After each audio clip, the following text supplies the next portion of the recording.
Sinepju graudiņš, vārds katrai dienai. Tevi sauks par Dieva bērnu. Šodienas raksturvieta.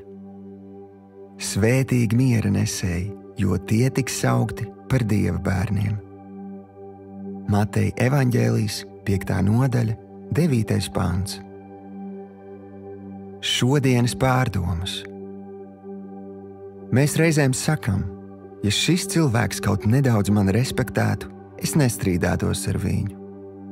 Tādos brīžos atceries, ka Jēzus neteica: svētīgi ir tie, kuriem ir taisnība. Miera dēļ reizēm ir jāpiekāpjas otram. Sālamans teica, ka cilvēks, kas šo to piecieš, ir gudrs, un viņam nāk par godu, ka kādu pārkāpumu viņš var arī nepamanīt. Tas ir ienaidnieks, kas tevi apmuļķo, sacīdams: strīdies, cīnies, uzstāj uz savu un pierādi, ka tev ir taisnība. Neuzķeries uz šīs ēsmas. Svarīgākais, pat ja tu uzvarēsi strīdā, pierādot savu taisnību, cietīs attiecības. Tāpēc apzinies, ka tu esi Dieva bērns un apņemies staigāt Dieva mīlestībā.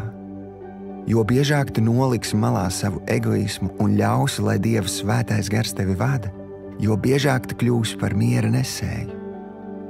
Šodienas lūgšana.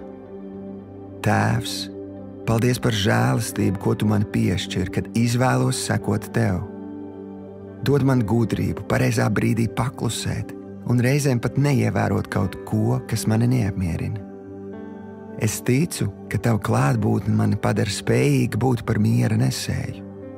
Jēzus vārdā. Āmen.